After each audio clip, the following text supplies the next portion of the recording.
Hi all, எனக்கு ஒரு super ஈஸியான மஷ்ரூம் எக் கொச்சு பார்த்து எப்படி பண்ணுறதுன்னு பார்ப்போம். ஒரு கடாய் எடுத்துக்கோங்க, சோம்பு போட்டுக்கோங்க, கடுகு போட்டுக்கோங்க, கருவேப்பிலை போட்டுக்கோங்க, பொடி பொடியாக நறுக்கி ஆனியன் போட்டுக்கோங்க, லைட்டாக சால்ட் போட்டுக்கோங்க, இஞ்சி பூண்டு பேஸ்ட் போட்டுக்கோங்க, தக்காளி போட்டுக்கோங்க. அப்புறம் தக்காளி போட்டுட்டு அது கொஞ்சம் நல்லா வணங்கி வந்ததுக்கப்புறமா டர்மரிக் பவுடர், அதுக்கப்புறமா மிளகா பொடி ஒரு ரெண்டு டீஸ்பூன் போட்டுக்கோங்க. அதுக்கப்புறம் ஒரு டீஸ்பூன் கொத்தமல்லி பொடி, ஒரு 2 to 3 finches of garam masala போட்டுட்டு கொஞ்சம் தண்ணி ஊற்றி நல்லா வேக வைங்க. லிட் க்ளோஸ் பண்ணி கொஞ்சம் நல்லா வெந்து லைட்டாக சுந்துற மாதிரி இருக்கும். அப்போ வந்து நீங்கள் மஷ்ரூமும் நான் பொடி பொடியாக நறுக்கி வச்ச கேப்சிகமும் போட்டிருக்கேன். அதுவும் ஒரு 2 மிக்ஸ் பண்ணிவிட்டு அதுக்கப்புறமா நம்ம கட் பண்ணி வச்ச சப்பாத்தியை அதுக்குள்ளே ஆட் பண்ணிக்கோங்க. நல்லா மிக்ஸ் ஆகிடும். அப்போவே வந்து நான் வந்து ஒரு க்யூபாக வந்து நான் டொமேட்டோ சாஸ் வச்சுருக்கேன் ஃப்ரீசரில். அது குட்டி க்யூப் அதுக்குள்ளே போட்டிருக்கேன். அது கூட சால்ட் எல்லாம் அட்ஜஸ்ட் பண்ணிக்கோங்க.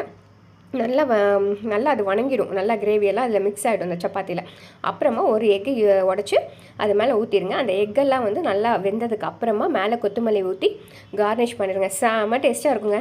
ட்ரை பண்ணிவிட்டு சொல்லுங்கள். இதே மாதிரி மறுபடியும் இன்னொரு வீடியோவில் பார்ப்போம். Bye bye, see you. கடைசியாக மறந்துடாதீங்க, அந்த லெமனை புரிஞ்சு விட்டுருங்க. செம்ம டேஸ்ட்டாக இருக்கும். பபாய்.